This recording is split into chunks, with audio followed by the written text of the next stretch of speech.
चलिए, स्वागत है आपका फिर से लक एकेडमी में। यहाँ पर मैं देखिए जो काफ़ी बोल रहे थे कि यूजीसी नेट एग्ज़ाम के सर पेपर सॉल्व कराइए, तो यहाँ पर मैं सॉल्यूशन लेकर आया हूँ आपके लिए। 2006 से लेकर 2018 तक के क्वेश्चन है। सीधा बिना लेट के हम लोग स्टार्ट करेंगे, लेकिन उससे पहले जो लोग चैनल पर नए हैं प्लीज़ सब्सक्राइब करें, शेयर करें, ज़्यादा से ज़्यादा लोगों तक इन्फॉर्मेशन को पहुँचाएँ। चलिए, तो यहाँ पर मैं पहला क्वेश्चन ही दिख रहा है, आपको पता है कि सेट 1 आते हैं जहाँ पर आपके टाइप ऑफ रिसर्च आती है, वाइल सेट सेकंड में आपका इंडिकेट्स आते हैं। तो यहाँ पर मैंने जो पर्टिकुलर चीज़ें हैं सेट 1 और सेट 2 से मतलब नहीं लेता हूँ, मैं सीधा आपको क्वेश्चन के अंदर बताता हूँ, ठीक है। तो ये पेपर जो है यूजीसी नेट 2000 आपका जुलाई 2018 वाला पेपर है। There are two sets given below. Set 1 specify the type of research, while set 2 आपका इंडिकेट्स करता है their characteristics match the two, give your answer by selecting the appropriate codes. Set 1 और set 2 तो research types और characteristic दोनों चीज़ याद रखना है। पहला बार आपसे पूछा है fundamental research, finding out the extent of perceived impact of an intervention. दूसरा बोल रहा है अप्लाइड रिसर्च, मतलब developing an effective explanation through the theory buildings. Third extension, जो एक्शन रिसर्च है जिसे बोलेंगे improving an existing situation through use of interventions. और डी बोल रहा है evaluate research, exploring the possibility of the theory for use in various situation, ठीक है। और fifth enriching technology resources. Code यहाँ पर आपको दे रहा है कि भाई ए बी सी डी, चार ऑप्शन है, उसमें से पहला दे रहा है भाई फर्स्ट सेकंड, ए का फर्स्ट है या बी का सेकंड है या थर्ड का फिक है, ठीक है। तो यहाँ पर आपको सिंपल से याद रखना है, पहला ही ऑप्शन है जो बिल्कुल करेक्ट सीक्वेंस में दिया गया है आपका, ए का सेकंड, बी का 4, सी का थर्ड और डी का 1, है ना। तो यहाँ पर आपको मैं अगर बात करूँ ए का सेकंड, जैसे मैंने कहा कि भाई फंडामेंटल रिसर्च कैसे बोलते हैं, developing an effective explanation through theory building. जब फंडामेंटल रिसर्च की बात करते हैं तो वहाँ पर हम लोग थ्योरी की बात कर रहे होते हैं, है ना। दूसरी अगर हम लोग बात करते हैं बी क्या है आपकी अप्लाइड रिसर्च है। अप्लाइड रिसर्च किस चीज़ पे की जाती है, जब हम कोई थ्योरी है उसी के ऊपर हम लोग कोई एक्सप्लोर करते हैं, तो वो चीज़ अप्लाइड रिसर्च हो जाती है। एक्शन रिसर्च बिल्कुल करेक्ट बोल रहा है कि जो भी आपकी एग्जिस्टिंग सिचुएशन है उसी पर अगर हम लोग वर्क कर रहे होते हैं तो वो एक्शन रिसर्च हो जाती है, ठीक है। इवैल्यूएट की बात करें तो इवैल्यूएशन क्या होता है आपका, इवैल्यूएट रिसर्च बोलता है आपसे ऐसी रिसर्च जहां पर हम लोग क्या करते हैं, फाइंडिंग आउट करते हैं, एक्सटेंड करते हैं, परसीव करते हैं impact of intervention. That means code 1 हमारा बिल्कुल करेक्ट हो जाएगा, तो आंसर फर्स्ट बिल्कुल करेक्ट है। दूसरा बात करेंगे which of the sets of activity best indicate the cyclic nature of action research strategy। Action research में हमेशा पहले चीज़ होती है, जब भी हम एक्शन रिसर्च करेंगे तो पहले हमारे पास एक पर्टिकुलर प्लान होना चाहिए, फिर हम उसको एक्ट करेंगे, ऑब्जर्व करेंगे, बाद में हम लोग रिफ्लेक्ट करेंगे। तो ये चीज़ याद रखना है, प्लान बनेगा पहले, फिर उसके बाद एक्ट करेंगे, उस पर काम करेंगे, फिर उसी की ऑब्जर्वेशन करेंगे, बाद में उसका इम्पैक्ट देखते हैं, मतलब रिफ्लेक्शन देखते हैं। तो प्लान, एक्ट, ऑब्जर्व और एक्ट, मतलब PAOR याद रखना है, PAOR ये ऑप्शन होता है आपको, इसी तरीके से आपको डायरेक्टली याद रखना है। Which of the following sequence of research steps is nearer to the scientific method। याद रखना है nearer to the scientific method। जब भी हम लोग साइंटिफिक मेथड की बात करते हैं तो हमें पहले चीज़ होता है, पहला हमारा काम होता है डिफाइन करना प्रॉब्लम को, कि प्रॉब्लम क्या है। फिर उसके बाद आइडेंटिफाई करते हैं हम कॉज ऑफ प्रॉब्लम। पहले हमने प्रॉब्लम को आइडेंटिफाई किया, फिर हम लोग क्या करेंगे, कॉज को अप्लाई करेंगे, भाई कॉज क्या है, identify the cause of the problem. फिर डिफाइन करेंगे पॉपुलेशन, फिर उसी में से हम लोग निकालेंगे सैंपल, फिर डेटा कलेक्ट करेंगे और फिर उस डेटा को एनालाइज करेंगे। दैट मीन्स ऑप्शन हमारा हो जाएगा 3, defining a problem, identify the problem, defining the population, फिर उसमें से ड्राइंग अ सैंपल, फिर कलेक्ट द डेटा और उसके बाद एनालाइजिंग आपका result. That means option 3। Next, the problem of research ethics is concern with which expect of research activity. जब भी हम प्रॉब्लम ऑफ रिसर्च एथिक्स की बात करते हैं, रिसर्च एथिक्स का मतलब है अगर हम कोई भी चीज़ ले रहे हैं, कोई भी डेटा लेते हैं, तो उसका प्रॉपर अगर हम लोग रेफरेंस देते हैं कि कहाँ से हमने उसको यूज़ किया है, वही चीज़ है ना। The problem of research ethics is concern with the expect of research activities, मतलब एविडेंस बेस्ड रिसर्च रिपोर्टिंग, कि हम जो भी रिसर्च रिपोर्ट कर रहे हैं उसका एविडेंस हमारे साथ है, मतलब रिसर्च एथिक्स है कि हमने कहीं से कोई चीज़ चुराई नहीं है, कॉपी नहीं की है। ओके, तो आंसर हो जाएगा 4। In which of the following activity potential for nurturing creative and critical thinking is. जब भी हम बात कर रहे होते हैं which of the following activity potential for nurturing creative and critical thinking, creative and creative, जब भी हम बात करें कि अगर हम कोई रिसर्च समरी बना रहे हैं तो वहाँ पर कोई भी हमारी क्रिएटिविटी तो हमारी यूज़ नहीं हो रही है। कोई सेमिनार दे रहे पेपर का, सेमिनार पेपर कर रहे हैं तो हम वहाँ पर भी अपना कोई लिखा हुआ पढ़ रहे हैं। पार्टिसिपेशन रिसर्च कॉन्फ्रेंस, उससे भी आपकी कोई क्रिटिकल थिंकिंग नहीं आएगी। बट अगर आप कोई पार्टिसिपेट करते हैं वर्कशॉप में, तब आपकी क्रिटिकल थिंकिंग आपकी वहाँ पर स्टार्ट हो जाती है। ठीक है, तो ये थे आपके सीधे से याद रखना 2016। नेक्स्ट ईयर हम लोग question based on UGC NET exam November 2017। तो 2017 में जो क्वेश्चन आए थे वो आपके यहाँ पर आपको मिल जाएंगे।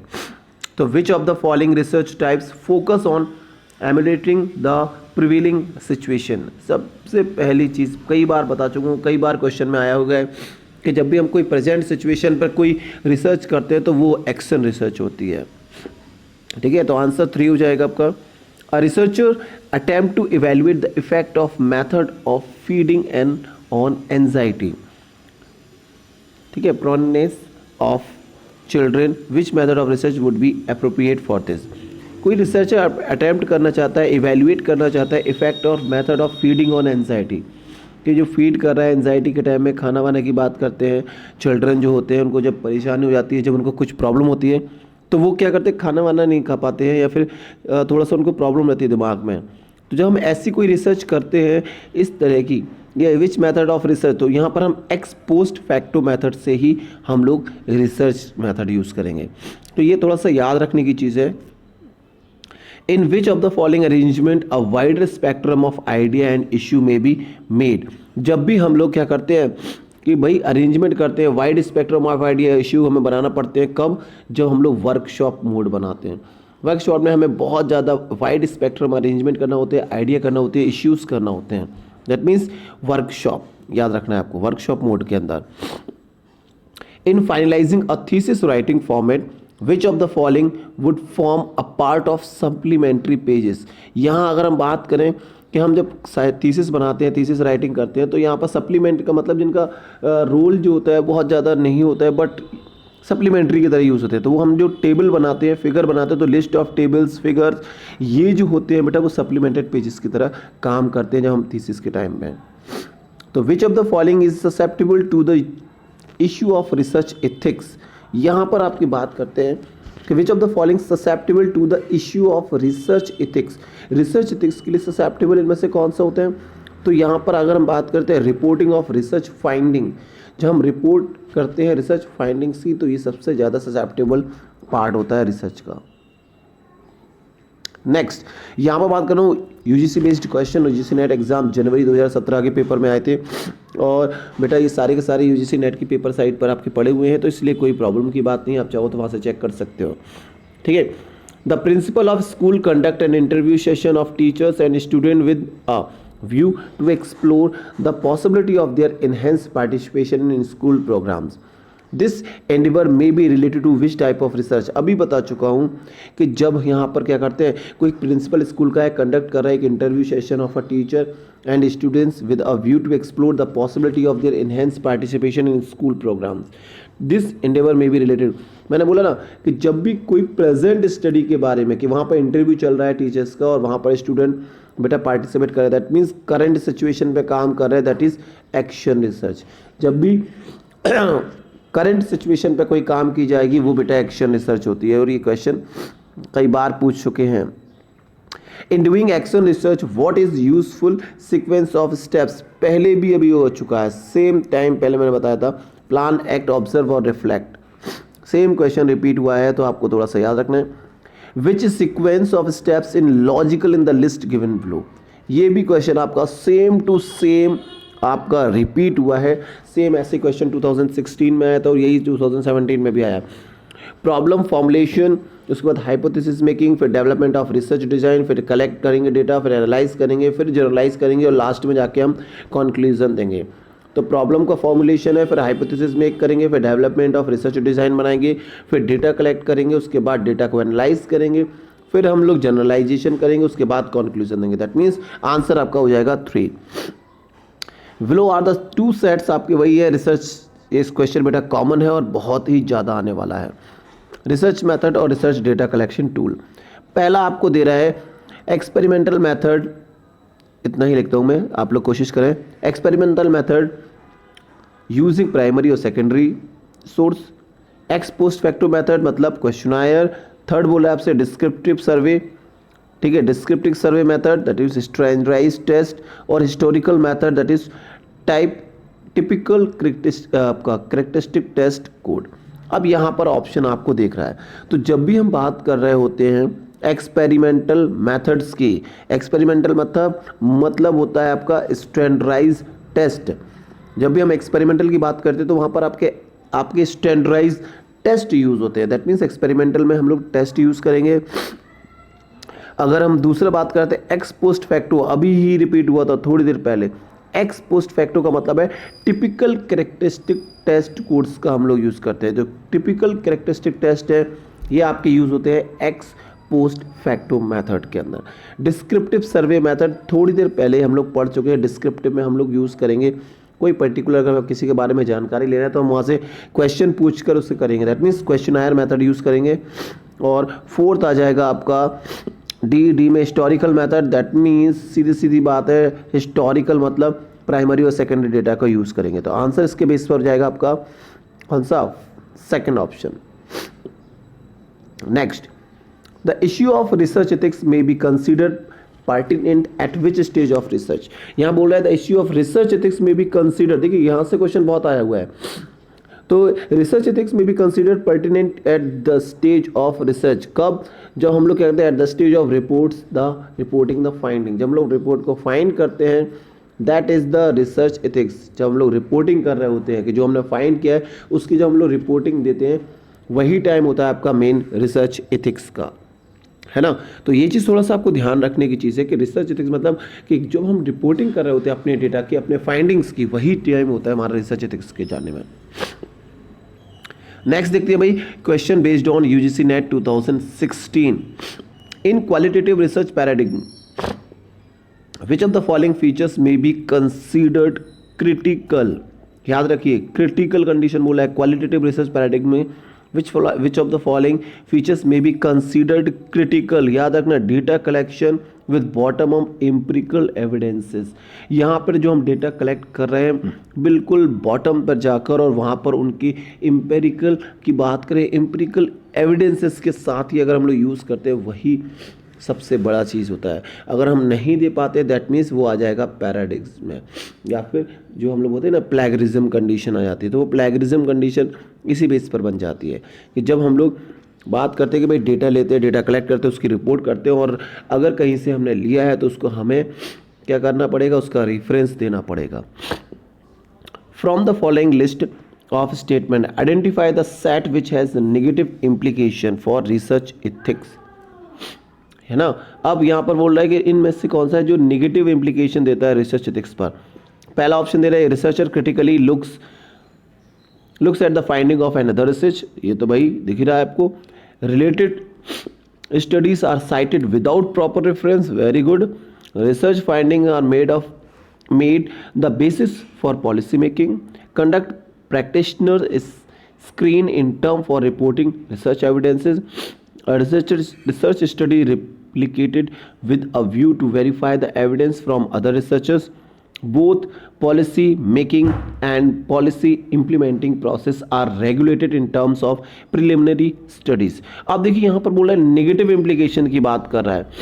नेगेटिव इम्प्लीकेशन का मतलब क्या हो गया आपका, किस सेकंड जैसे related study are cited without proper reference.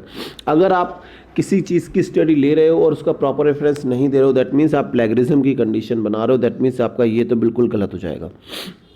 Conduct कर रहे हो कोई प्रैक्टिशनर, देखिए आप कोई प्रैक्टिशनर की बात करते हो, आप स्टडी कर रहे हो विदाउट प्रिपरेशन के। Research finding are made by the process basis of the policy making. और अगर मैं यहाँ बात करूँ, वेट थोड़ा सा तबीयत सही नहीं आ रही है, एक सेकंड। तो देखिए, तो यहाँ पहला ऑप्शन बोल रहा है कि आपका अगर आप प्रॉपर रेफरेंस नहीं दे रहे हो, दैट मीन्स ये सेकंड आपका गलत है। Conduct of practitioner screen in term, अगर आप किसी पर्टिकुलर स्क्रीन करो, किसी प्रैक्टिशनर को यूज़ करा रहे हो तो भी आपका गलत है। Both policy making and policy implementing process are regulated in terms of preliminary study, तो ये भी गलत आएगा। दैट मीन्स सेकंड, फोर्थ और सिक्स आंसर हो जाएगा आपका C. In research on effect of child rearing up practices on stress tolerances of children in completing their school project, and the hypothesis formulated is that child rearing practice do influence stress tolerance. At the data analysis stage, a null hypothesis is advanced to find out the tenability of research hypothesis. On the basis of evidence available, the null hypothesis is rejected at 0.01 level of significances. What a decision may be warranted in respect of research hypothesis. यहाँ पर क्या कर रहा है आपकी देखिए, जब आपकी नल हाइपोथेसिस रिजेक्ट हो रही है, दैट मीन्स हमारे ऑल्टरनेटिव जो आपकी रिसर्च है या ऑल्टरनेटिव जो हाइपोथेसिस है वो आपकी एक्सेप्ट हो रही है, that means research hypothesis will be accepted. तो जो आपकी रिसर्च हाइपोथेसिस है वो आपकी एक्सेप्टेड हो चुकी है, क्योंकि नल हाइपोथेसिस हमारी रिजेक्ट हो चुकी है, जिसका मतलब हमारी जो अल्टरनेटिव है वो हमारी क्या हो चुकी है, एक्सेप्टेड हो चुकी है। तो ये चीज़ थोड़ा सा याद रखने की चीज़ है कि जब भी आपकी नल हाइपोथेसिस रिजेक्ट हो गई, दैट मीन्स हमारी अल्टरनेटिव रिसर्च जो है वो आपकी एक्सेप्ट हो चुकी है। Research intend to explore the effect of possible factors for the organization of effective midday meal intervention. Which research method will be most appropriate for this study? देखो यहाँ मैंने थोड़ी देर पहले बताया कि जहाँ पर हम स्टैंडर्डाइज्ड टेस्ट यूज़ करेंगे वो होते हैं एक्सपेरिमेंटल, और जहाँ पर हम कोई भी टिपिकल टेस्ट यूज़ करते हैं, दैट मीन्स टिपिकल टेस्ट का मतलब है एक्स पोस्ट फैक्टो मेथड हो जाता है आपका। तो आंसर यहाँ पर हो जाएगा एक्स पोस्ट फैक्टो मेथड्स। ठीक है, ये चीज़ याद रखना है, टिपिकल टेस्ट का मतलब x post facto. Which of the following is an initial mandatory requirement for pursuing research? क्या चीज़ है, आप अगर मैं बात करूं कि मिनिमम या इनिशियली मैंडेटरी रिक्वायरमेंट क्या होती है, आपको रिसर्च क्वेश्चन को फॉर्मुलेट करना। फॉर्मुलेटिंग अ रिसर्च क्वेश्चन ये मैंडेटरी है, इनिशियल मैंडेटरी प्रॉब्लम होती है जब भी हमें रिसर्च स्टार्ट करना है। The format of thesis writing is the same in, जैसे हम लोग रिसर्च का डेजर्टेशन करते हैं एमफिल में, जो हम लोग डेजर्टेशन करते हैं बिल्कुल सेम वैसे ही हमारा क्या होता है, फॉर्मेट होता है राइटिंग द सेम, बिल्कुल सेम, बिल्कुल वैसे राइटिंग थीसिस राइटिंग का भी सेम होता है जैसा डेजर्टेशन लिखते हैं। नेक्स्ट हम लोग बात करेंगे 2015 के। बेटा वीडियो बहुत लंबी होने वाली है, इसलिए आप लोग थोड़ा सा रुके रहे चैनल पर, क्योंकि मैंने बोला ना कि ये क्वेश्चन जो है बहुत लंबे कराने वाला हूँ। 2014 से आपका एक तरीके से 2006 से लेकर 2018 तक के पेपर, तो यहाँ पर हम 18 से 15 तक आ चुके हैं। चलिए, तो हमारे क्वेश्चन जो है 2015 तक कंप्लीट हो चुके हैं, 2018, 17, 16। अब 15 की बात करेंगे। तो which of the following statement is not true in context of the participatory research? याद रखना, पार्टिसिपेटरी रिसर्च के लिए में से कौन सा सही नहीं है। तो it is a sole purpose in production of knowledge. देखिए, पार्टिसिपेटरी रिसर्च का मतलब ये नहीं होता है कि यहाँ पर हम लोग क्या करेंगे, प्रोडक्शन ऑफ नॉलेज करेंगे। ये सिंपल क्या रहेगा, रिकॉग्नाइज, सिंपल क्वेश्चन काटना है, it's sole purpose is production of knowledge. ये बिल्कुल सही नहीं है। पार्टिसिपेट का मतलब होता है कि हमें नॉलेज मिले या ना मिले, हमको वहाँ पार्टिसिपेटरी करना है। Which of the following statement is true in context of the testing of hypothesis? Test करना है हमें हाइपोथेसिस का, तो it is only the null hypothesis that can be tested. जब भी हम लोग रिसर्च हाइपोथेसिस बनाते हैं तो वहाँ पर हमें नल को चेक करना होता है कि नल हाइपोथेसिस है, उसे हम चेक करते हैं कि अगर वो टेस्ट आपकी क्या हो रही है, एक्सेप्ट हो रही है या रिजेक्ट हो रही है। अगर वो रिजेक्ट हो रही है, दैट मीन्स आपकी ऑल्टरनेटिव हाइपोथेसिस क्या होगी, एक्सेप्ट हो जाएगी। ठीक है, तो बिल्कुल याद रखना, ऑप्शन आपका बी हो जाएगा। It only the null hypothesis can be tested. सिर्फ ऑल्टरनेटिव तो अपने आप ही आपकी एक्सेप्ट हो जाती है। तो which of the following are the basic rule for APA style of referencing format?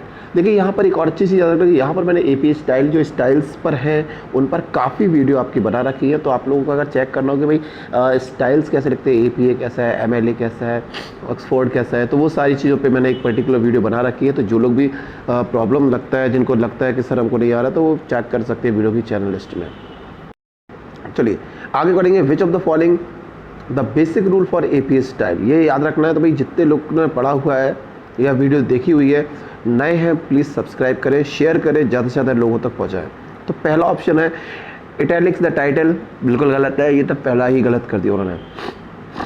तो इन्वर्ट ऑथर नेम, जब भी हम ऑथर नेम लिखते हैं तो उसे लास्ट नेम फर्स्ट लिखते हैं, ये बिल्कुल सही है। इन्वर्ट करते हैं ऑथर नेम को, ये बिल्कुल करेक्ट है, एपीए का ही आपका सिद्धांत है यहाँ पर। तीसरा हम बात करते हैं italics the title for longer work such as the books and journal, जो बुक्स जर्नल हमने यूज़ किया है उनका टाइटल जो है वो हमें इटैलिक्स करना होता है, ये एपीए का ही मेथड है। और तीसरी चीज़ बात करते हैं अल्फ़ाबेटिकल इंडेक्स रेफरेंस लिस्ट, यहाँ पर अल्फ़ाबेटिकल ऑर्डर में ही हम लोग इंडेक्स रेफरेंस लिस्ट लिखेंगे, ये बिल्कुल सही है। तो that means B C D option बिल्कुल सही है, ए आपका गलत है।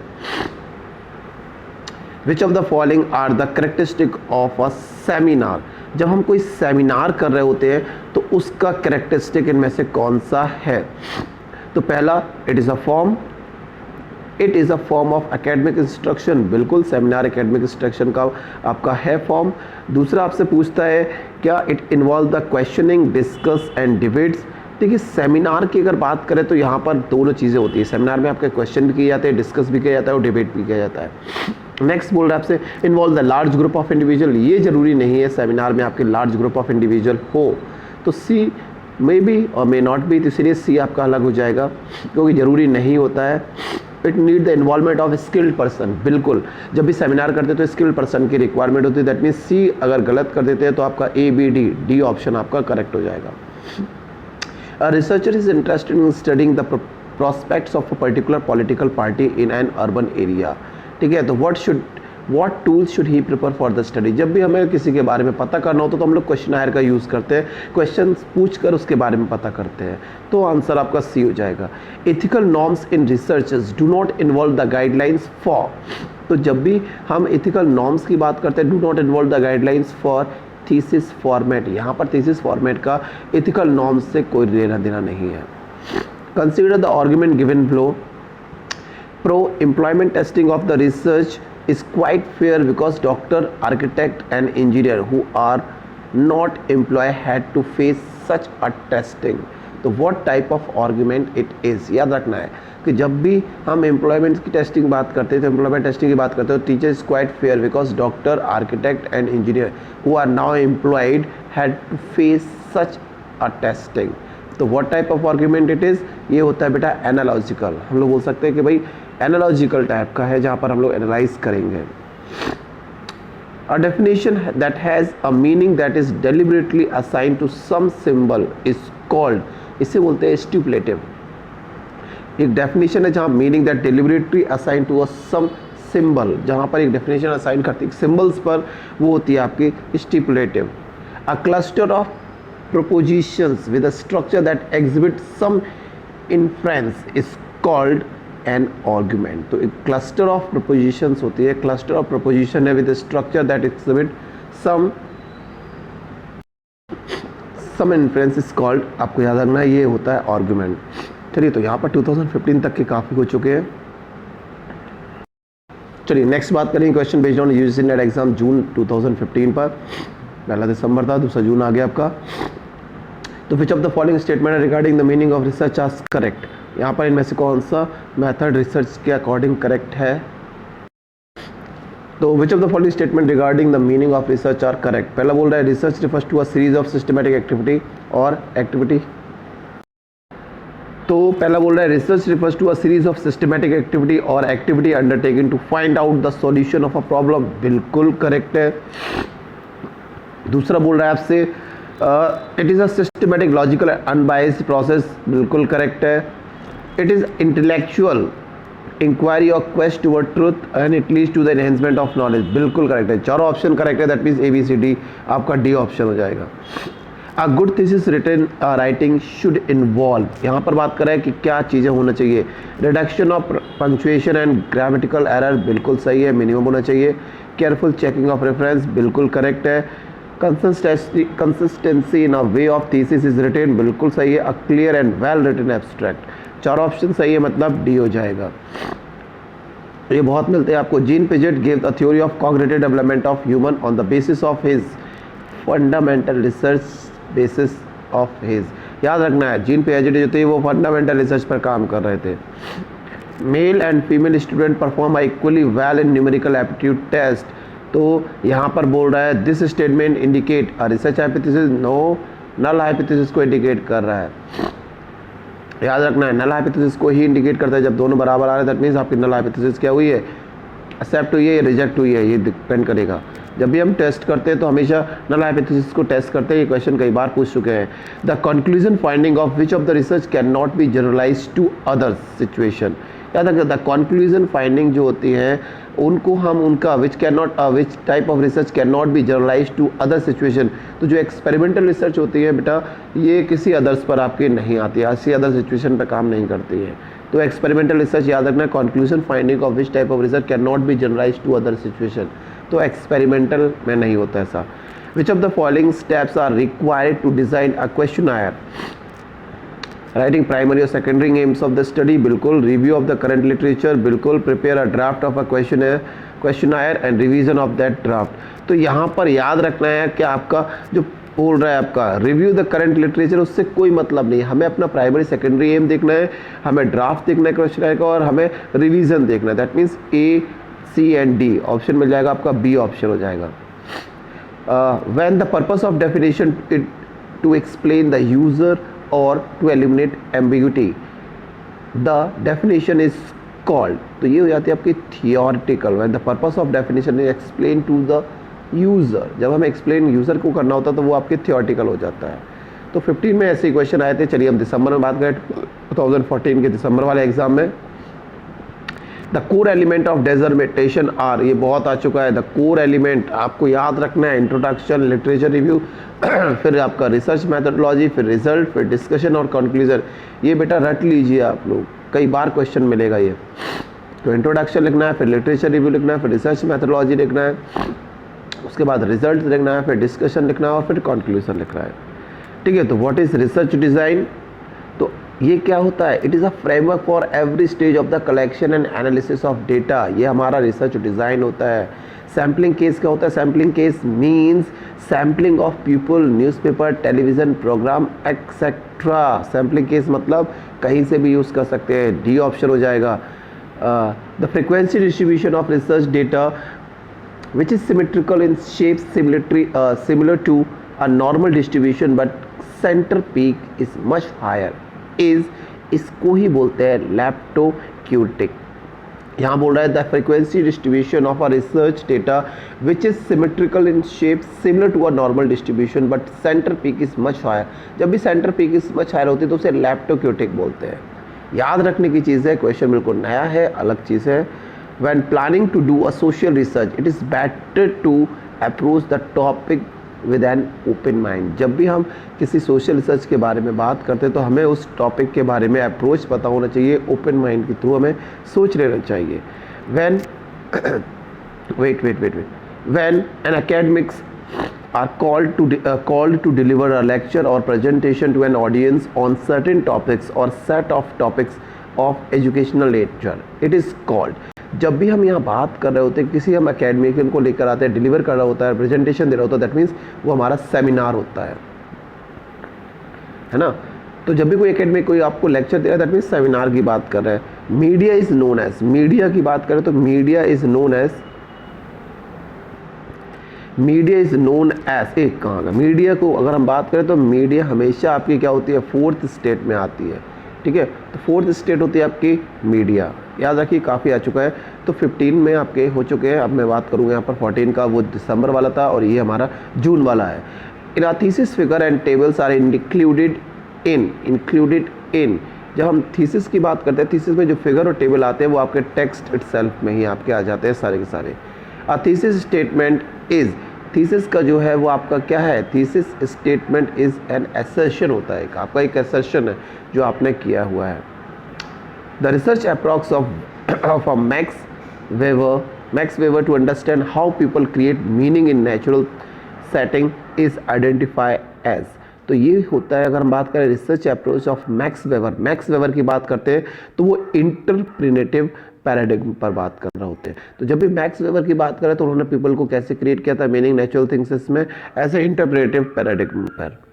विच one of the following is an non probability sampling, इनमें से कौन सी नॉन प्रोबेबिलिटी सैम्पलिंग है, तो पर्पसिव सैंपल जो होती है वो नॉन प्रोबेबिलिटी सैम्पलिंग होती है।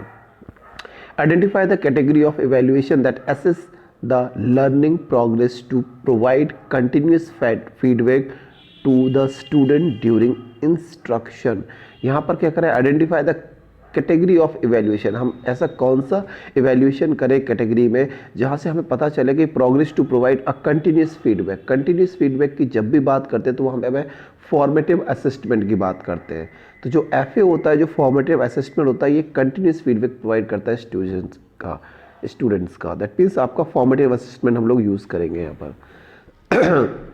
The research streams of immediate application, ये 10 बार रिसर्च में हो चुका है। क्या एक्शन रिसर्च की बात करते हैं जब भी इमीडिएट प्रॉब्लम, एक्शन रिसर्च। याद रखना, immediate current situation, immediate problem, सब एक ही सिनोनिम्स के फॉर्म में क्वेश्चन पूछा जा रहा है। नेक्स्ट 2013 की बात करेंगे तो हम लोग question based on UGC NET exam 2013, ये आपके सारे क्वेश्चन यहाँ पर हो रहे हैं। The population of information is called parameter while corresponding sample information is known as। 100 बार हो चुका है ये क्वेश्चन स्टैटिक्स, और पूरे इस पर हमने कई सारे बेटा क्वेश्चन बना रखे हैं। तो आप लोग क्या कर सकते हो बेटा, चैनल को एक बार, चैनल की प्लेलिस्ट, आपकी जो प्लेलिस्ट है उसमें चेक करोगे आपको तो ये सारे क्वेश्चंस आपको ऑलमोस्ट मिल जाएंगे। और यूजीसी नेट के जितने भी क्वेश्चन है यूजीसी नेट में आपका जो आता है वो पूरा चैनल मैंने इसी चीज़ के लिए, पर्पज़ के लिए बना रखा है। तो प्लीज़ कोशिश कीजिए, सब्सक्राइब कीजिए, शेयर कीजिए इन्फॉर्मेशन को ज़्यादा से ज़्यादा लोगों तक। The sequence operation in scientific research are, यहाँ पर बात करें सीक्वेंस की बात करें तो यहाँ पर किसके लिए, साइंटिफिक रिसर्च की बात करें तो पहला आपका कोवेरिएशन, ऑप्शन ए होता है कोवेरिएशन। फिर elimination of spurious relation, check करेंगे इनमें से कौन सा है स्प्यूरियस रिलेशन, कौन से है उनको एलिमिनेट करेंगे।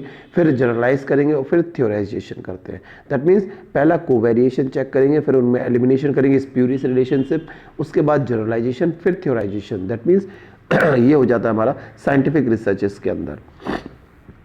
Sampling, in sampling the lottery method is used for. Lottery method कब करते हैं, जब रैंडम हमें करना होता है तो रैंडमाइजेशन के टाइम पे हम लोग लॉटरी मेथड का यूज कर सकते हैं।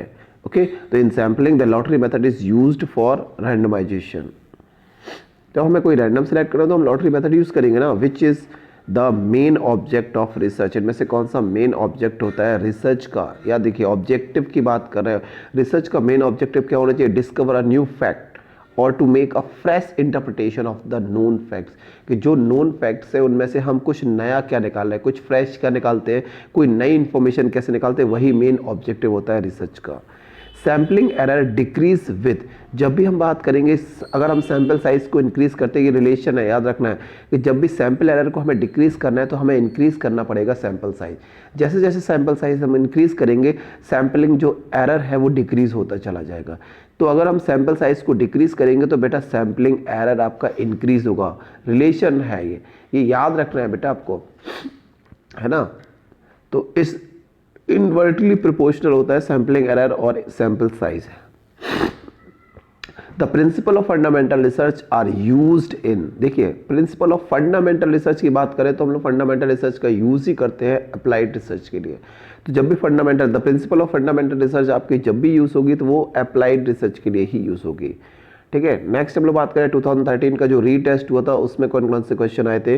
तो विच one of the following is not a type of experimental method, पहले भी बता चुका हूँ। जो रेजिडुअल आपके ग्रुप एक्सपेरिमेंट होते हैं, जो भी हम लोग रेजिडुअल ग्रुप एक्सपेरिमेंट करते हैं वो सारे के सारे एक्सपेरिमेंटल मेथड में नहीं आते हैं। यहाँ पे हमें स्टैंडर्डाइज टेस्ट जब हम यूज़ करेंगे, जब भी स्टैंडर्डाइज टेस्ट यूज़ करेंगे सिर्फ वही टाइम पर आपके एक्सपेरिमेंटल मेथड होंगे। तो which of the following is not non parametric test, इनमें से कौन सा नॉन पैरामेट्रिक टेस्ट नहीं है। तो T test is not a parametric, आपका नॉन पैरामेट्रिक नहीं है, ये पैरामेट्रिक टेस्ट है। टी टेस्ट आपका पैरामेट्रिक होता है। तो sign test, chi square test, run test, ये सारे के सारे नॉन पैरामेट्रिक है और पैरामेट्रिक में टी टेस्ट आता है। टी टेस्ट के बारे में ये सारे टेस्ट की वीडियो बेटा पड़ी हुई है, प्लेलिस्ट चेक कीजिए, आप लोगों को सारे क्वेश्चन मिल जाएंगे। नेक्स्ट हम लोग बात करेंगे read the following statement, one level assertion है और अदर आपका रीजन है। तो qualitative research in India has long way to go the research international standards. आपको एक एसेशन देना है, because the funding agency do not support qualitative research in academic situation. देखिए यहाँ अगर हम बात करें qualitative research in India has a long way to go to the international standard. ये बिल्कुल सही है कि इंडिया के अंदर जो क्वालिटेटिव रिसर्च चल रही है उसको इंटरनेशनल लेवल तक जाने में, स्टैंडर्ड होने में काफ़ी टाइम लगेगा, because the funding agency do not support quality. देखिए फंडिंग एजेंसी तो बेटा सपोर्ट करती है, दैट मीन्स रीज़न तो हमारा गलत दिया जा रहा है। अकेडमिक इंस्टीट्यूशन को बहुत सारी फंडिंग एजेंसी सपोर्ट करती हैं, तो ए हमारा ट्रू है, आर हमारा फॉल्स हो जाएगा। नेक्स्ट पूछा है आपका identify the correct sequence of research steps. यहाँ पर रिसर्च स्टेप्स में करंट आपसे पूछा जा रहा है, तो सबसे पहला ही आपको पता है कि सिलेक्शन ऑफ टॉपिक होता है। सिलेक्शन ऑफ टॉपिक के बाद हम लोग रिव्यू ऑफ लिटरेचर लिखेंगे, फिर डेटा कलेक्ट करेंगे, फिर इंटरप्रिटेशन करेंगे, फाइंडिंग करेंगे, उसके बाद हमारा रिजल्ट आएगा, फिर एनालाइज करेंगे, फिर थ्योरी बनेगी। दैट मीन्स ऑप्शन ए है selection topic, review of literature, data collection, interpretation of findings. Next आपसे पूछा deconstruction in a popular method of research in. जब भी हम बात करते हैं deconstruction in popular method of research in, तो लिटरेचर में यूज किया जाता है। तो with which one of the following technique community is associated. यहाँ पर one of the following techniques communality is, देखिए कॉमनलिटी इज एसोसिएटेड, ये याद रखना। फैक्टर एनालिसिस के टाइम में हम लोग कम्युनिटी इस यूज़ करते हैं, तो टेक्निक कम्युनिटी आपकी ज़्यादातर यूज़ होती है फैक्टर एनालिसिस के टाइम पर। The variable which impact the relationship between an independent variable and dependent variable is known as, याद रखिए फिर से, the variable which impacts the relationship between independent variable and dependent। तो जो दोनों पर क्या कर रहा है आपका, दोनों पे इम्पैक्ट शो करता है, वो आपका कंट्रोल वेरिएबल होता है, जो दोनों पर करता है, डिपेंडेंट और इंडिपेंडेंट दोनों पर आपका इम्पैक्ट शो कर रहा है। दैट मीन्स वो क्या है आपका, एक कंट्रोल वेरिएबल है। विच one of the following is a non probability sampling method, इनमें से कौन सा नॉन प्रोबेबिलिटी सैम्पलिंग मेथड है? तो quarter sampling is a non probability, बाकी आपके सारे प्रोबेबिलिटी सैम्पलिंग है।